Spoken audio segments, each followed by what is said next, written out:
Part 3, Truth or Dare. Chapter 19, Nate, Monday, October 15th, 4:30 p.m.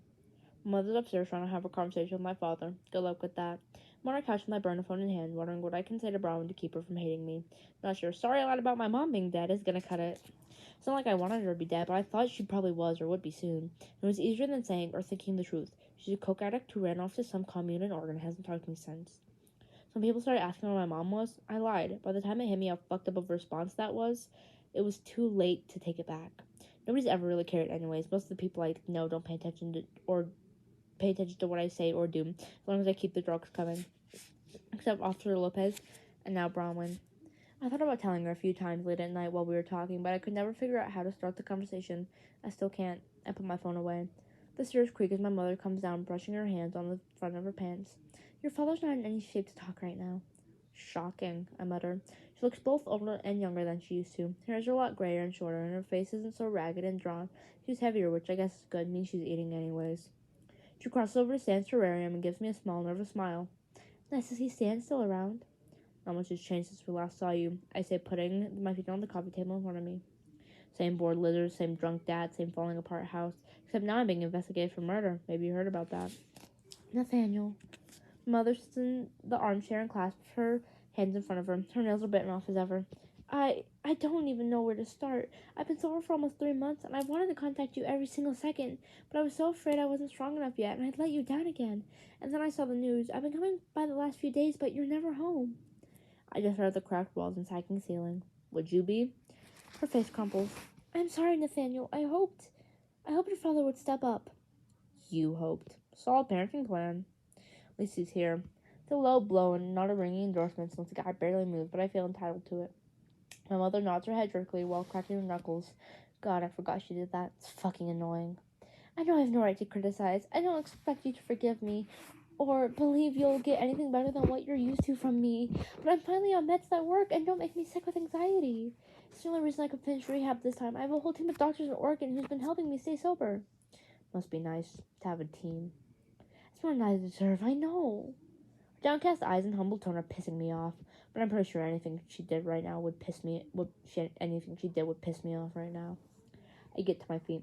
This has been great, but I need to be somewhere. You can let yourself out, right? Unless you want to hang with Dad. Sometimes he wakes up around 10. Oh crap, now she's crying. I'm sorry, Nathaniel. You deserve so much better than the two of us. My God, just look at you. I can't believe how handsome you've gotten, and you're smarter than both your parents combined. You always were. You should be living in one of those big houses in Bayview Hills, not taking care of this dump on your own. Whatever, Mom. It's all good. Nice to see you. Send me a postcard from Oregon sometimes. Nathaniel, please. She stands and tugs at my arm. Her hands look 20 years older than the rest of her, soft and wrinkled, covered with brown spots and scars. I want to do something to help you. Anything. I'm staying at Motel 6 on Bay Road. I could take you out to dinner tomorrow? Once you've had time to process all this? Process this? Christ, what kind of rehab speak is she spewing? I don't know. Leave a number. I'll call you maybe. Okay. She's nodding like a puppet again, and I'm going to lose if I don't get away from her soon. Nathaniel, was that Bronwyn Rojas I saw earlier? Yeah, I say, and she smiles. Why? It's just, well, if that's who you're with, we kind of messed you up too badly. I'm not with Bronwyn. We're murder conspects, remember? I say and let the door slam behind me, which is self-defeating because when it comes off its hinges again, I'm the one who has to fix it. Once I'm outside, I don't know where to go. I get on my bike and head for downtown San Diego, then change my mind and get on the I-15 North and just keep riding, stopping after a few hours to fill up my tank. Pull my burner phone while I'm doing it and check messages. Nothing. I should call Bronwyn, see how things went at the police station. She's got to be fine, though. She has that expensive lawyer along with parents who are like guard dogs beating her and people trying to mess with her. And anyway, what the hell would I say? I put my phone away.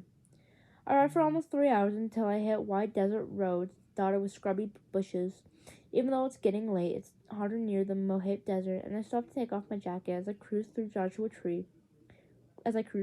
Closer to Joshua Tree. The only vacation I ever went on with my parents was a camping trip here when I was 9 years old.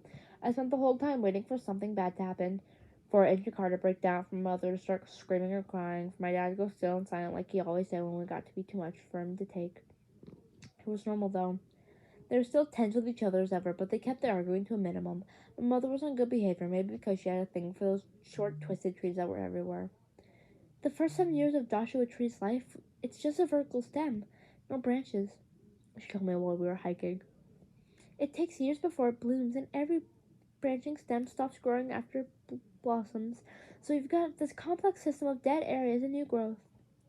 I used to think about that sometimes when I wondered which part of her might still be alive.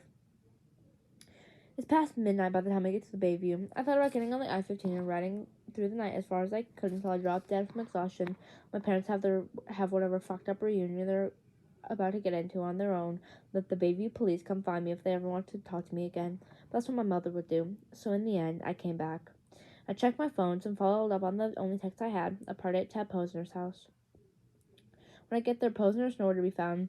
I end up in his kitchen nursing a beer and listening to two girls go on and on about a TV show I've never seen. It's boring and doesn't take my mind off of my mother's sudden reappearance or Brahma's police summons. One of the girls starts to giggle. I know you, she says, poking me in the side. She giggles harder and flattens her palm against my stomach. You were on McHale Powers Investigates, weren't you? One of the kids who killed that guy. She's half drunk and staggers as she leans closer. She looks like a lot of the girls at New Year's parties, pretty in a forgettable way. My God, Mallory, her friend says. That's so rude. Not me, I say. I just look like him. Liar. Mallory tries to poke at me again, but I step out of the way. Well, I don't think you did it. Neither does Brianna. Right, Bri? Her friend nods. We think it was the girl with the glasses. She looks like a stuck-up bitch. My hand tightens around my beer bottle. I told you, that's not me, so you can drop it. Sorry, Mallory slurs, tilting her head and shaking her bangs out of her eyes. Don't be such a grouch. I bet I could cheer you up. She slides a hand into her pocket and pulls out a crumpled baggie filled with tiny squares. Want to go upstairs with us and trip for a while? I hesitate. I do almost anything to get on my head right now. It's the Macaulay family way, and everybody always thinks I'm that guy. Almost everybody. Can't, I say, pulling out my burner phone in front of his shoulders my way through the crowd. It buzzes before I get outside. When I look at the screen, I see Bronwyn's number. Even though she's the only one whoever calls me on this phone, I feel a massive sense of relief, like I've been freezing and somebody wrapped a blanket around me. Hey, says Bronwyn's voice when I pick up. Voice is far away, quiet. Can we talk? Bronwyn, Tuesday, October 16th, 12:30 a.m. I'm nervous about sneaking Nate into the house. My parents were already furious with me for not telling them about Wes Hammond's blog post, both now and back when it actually happened. We got to the police station without much trouble, though. Robin gave this haunting speech. That was all. Stop wasting your time with meaningless speculation that you can't prove and that wouldn't be actionable even if you did. I guess she's right, because here I am.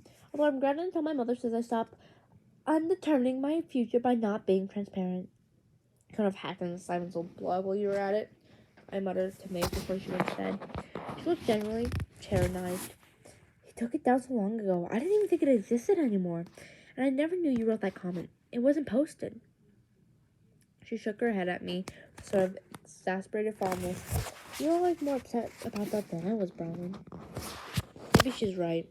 It occurred to me as I lay in my dark room debating whether I should call Maeve that I spent years thinking Maeve was a lot more fragile than she actually is. Now I'm downstairs in our media room, and when I get a text from Nate that he's at the house, I open the basement door and stick my head outside. Over here, I call softly. A shadowy figure comes around the corner next to our bulkhead. I retreat back into the basement, leaving the door open for Nate to follow me. He comes in wearing a leather jacket over a torn, rumpled t-shirt. His hair falling sweaty across his forehead from the helmet. I don't say anything until I've led him into the media room and closed the door behind us. My parents are 3 floors away and asleep, but the added bonus of a soundproof room can't be overstated at a time like this. So, I sit in one corner of the couch, knees bent and arm crossed over my legs like a barrier. Nate takes off his jacket and tosses it on the floor, lowering himself on the opposite end. When he meets my eyes, his are clouded with so much misery that I almost forget to be upset. How to go to the police station? He asks. Fine, but that's not what I want to talk about. He drops his eyes. I know. Silence stretches between us, and I want to fill it with a dozen questions, but I don't. You must think I'm an asshole, he says finally, still staring at the floor. And a liar. Why didn't you tell me? Nate exhales a slow breath and shakes his head. I wanted to. I thought about it. I didn't know how to start. Thing is, it was this lie I told because it was easier than the truth, and because I half believed it anyways. I didn't think she'd ever come back. And once you say something like that, how do you unsay it? You look like a fucking psycho at that point. Here's his eyes again, locking on mine with sudden intensity. I'm not, though. I haven't lied to you about anything else. I'm not dealing drugs anymore, and I didn't do anything to Simon. I don't blame you if you don't believe me, but I swear to God it's true. Another long silence descends while I try to gather my thoughts. I should be angrier, probably, but I should demand proof of his trustworthiness, even though I have no idea what that would look like. I should ask lots of pointed questions designed to ferret out whatever other lies he's told me. But the thing is, I do believe him. I don't pretend I know Nate inside out after a few weeks, but I know what it's like to tell yourself a lie so often that it becomes the truth. I did it, and I haven't had to muddle through life almost completely on my own. And I've never thought he had it in him to kill Simon. Tell me about your mom, for real, okay? I ask, and he does. We talk for over an hour, but after the first 15 minutes or so, we're mainly covering old ground. I start feeling stiff from sitting so long and lift my arms over my head and stretch. Tired? They asked, moving closer. I wonder if he noticed that I've been staring at his mouth for the past 10 minutes. Not really. He reaches out and pulls my legs over his lap, tracing a circle on my left knee with his thumb. My legs tremble and I press them together to make it stop. His eye flicked towards mine, then down. My mother thought you were my girlfriend. If I do something with my hands, I can manage to hold still. I reach up and tangle my fingers into the hair on the nape of his neck, smoothing the soft waves against his warm skin. Well, is that out of the question? Oh God, I actually said it. What if it is? Nate's hand moves down my leg, almost absently, like he has no idea he's turning my entire body into jelly. You want a drug dealing murder suspect who lied about his not dead mother as your boyfriend? Former drug dealer, I correct, and I'm not in a position to judge. He looks up with a half smile, but his eyes are wary. I don't know how to be with somebody like you, Bronwyn. He must see my face fall because he quickly adds, I'm not saying I don't want to. I'm saying I think I screwed up. I've only ever been, casual about this kind of thing. I don't know. I pull my hand back and twist them in my lap, watching my pulse jump on the thin skin of my wrist. Are you casual now? With somebody else? No, Nate says. I was when you and I first started talking, but not since then. Well, I'm quiet for a few seconds, weighing whether I'm about to make a giant mistake. Probably, but I plow ahead anyways. I'd like to try, if you want to. Not because we're thrown together in this weird situation. I think you're hot, although I do. Because you're smart and funny, and you do the right thing more often than you give yourself credit for. I like your horrible taste in movies, and the way you never sugarcoat anything, and the fact that you have an actual lizard. I'd be proud to be your girlfriend, even in non-official capacity while we're, being investigated for murder.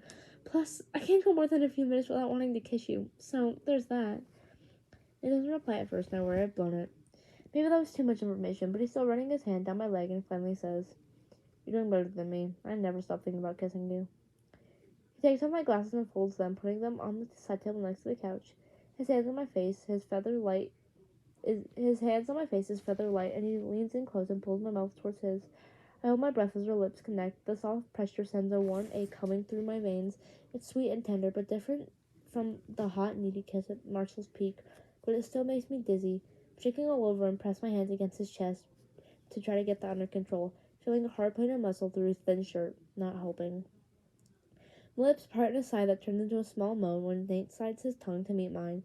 Our kisses grow deeper and more intense. Our bodies are so tangled I can't tell where mine stops and his starts. I feel like I'm falling, floating, flying, all at once. Because till my lips are sore, my skin sparks like I've been lit by a fuse. Nate's hands are surprisingly PG. He touches my hair and face a lot, and eventually he slides his hand under my shirt and runs over my back, and oh God, I might have whimpered.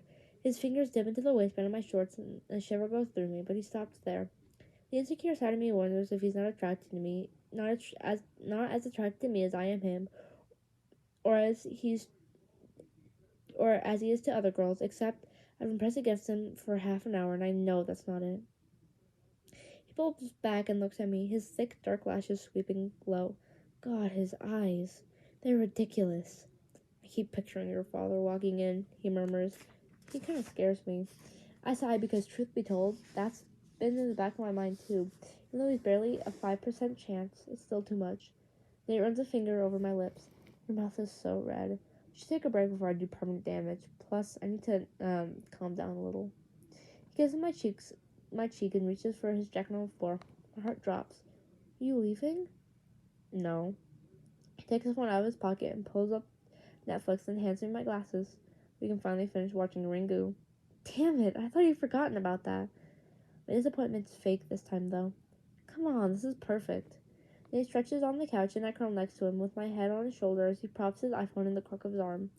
Use my phone instead of that 60-inch monster on your wall. You can't be scared of anything on such a tiny screen. Honestly, I don't care what we do. I just want to stay wrapped around him for as long as possible, fighting sleep and forgetting about the rest of the world.